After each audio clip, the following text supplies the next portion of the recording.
Good afternoon, everybody. I wanted to touch base with you to talk a little bit about our first exam this week. So first of all, as I mentioned in the announcement last night, the exam will take place on Thursday, March 9th. I will have the exam open in our Blackboard shell in this week's folder, which is going to be the week 8 folder. I will have it open from 10 a.m. to 2 p.m. for people to take anytime during that time period.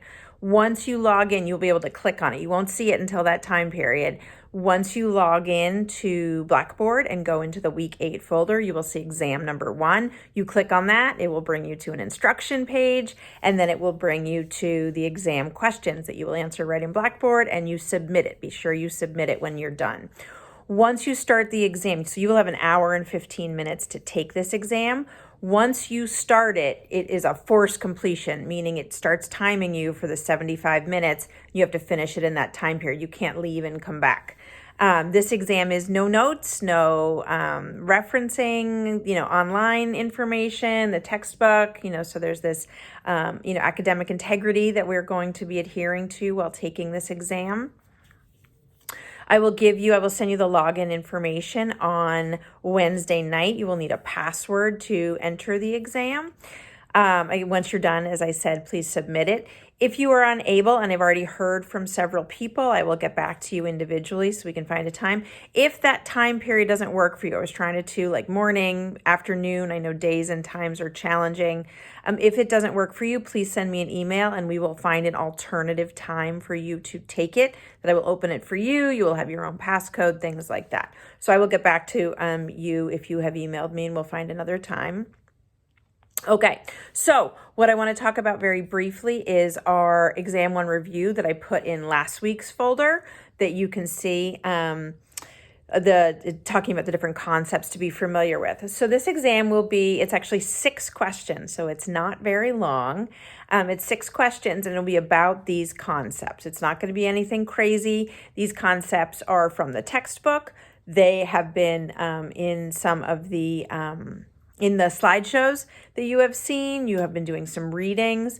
If I give you a question about a particular case or something going on in society, I will give you an example of the case or a little summary of the case. I'm not going to assume that you know what I'm talking about.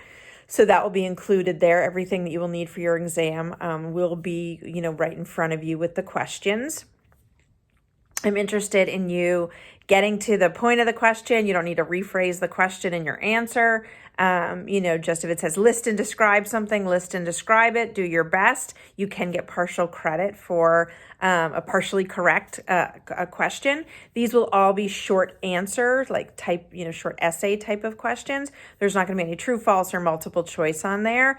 People generally don't do as well in those questions as they do on a short answer one. So that's what you will see on there. So thinking about some of these concepts that I have mentioned, being familiar with them, status offenses, if you remember, status offenses are offenses that are considered things that are against the law when you're under a certain age. When you're over a certain age, they're not illegal anymore. So a lot of juveniles can fall into categories of status offenses when they are committing some sort of crime, or, sometimes it's a delinquent behavior. So things like underage drinking, driving without a license, curfew violations if someone has a curfew in their area, truancy from school. We could talk about maybe smoking cigarettes or smoking marijuana, things that are legal over a certain age, but under a certain age they're not. They're considered status offenses, but they can certainly get juveniles into trouble. Some of the goals of the juvenile justice system, and this is discussed certainly when we talk about the history of the juvenile justice system and kind of the goals of the preliminary discussions we've had within the first couple chapters. This is also discussed in more detail in one of the later chapters, I think chapter 12 or 13. But some of the goals of the juvenile justice system have to do with rehabilitation. That's really the primary goal. It has to do with retribution. There has to be some punishment. It has to do with deterrence. These deterrence would be being able to, have consequences, become accountable and have consequences so that you then don't want to do it again. It's kind of like jail or prison or a juvenile detention facility can be a deterrent as well. So Deterrence is a goal. And another goal could be restoration and the ideas around healing and making, not only the juvenile heal and move forward, but healing with the community in general. And so that's a really important piece, especially maybe you have a juvenile that is out vandalizing or breaking into cars in the middle of the night in neighborhoods. And if that juvenile is caught, that the ideas around restoration, if they're punished or they have to pay to fix the cars or clean off the vandalism, but the ideas are to make the community feel better and make the community understand that this person, is accountable and they might be remorseful and that they're trying to do better. And so that's some of the ideas there. Those goals of the juvenile justice system are kind of the goals of punishment we see in the adult justice system as well. Ideas around rehabilitation and deterrence and retribution and incapacitation, restoration. So it's very similar to what we see in the adult justice system as well.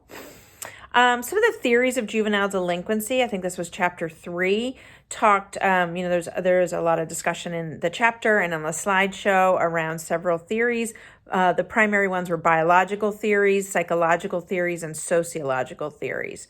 So spoiler alert, this question will be asking you to focus on one of those theories and explain it really well. So I want you to think about the theory that you think works best. I know you talked a little bit about this on a homework assignment. I want you to think about the theory that you think works best to explain juvenile delinquency and juvenile crime.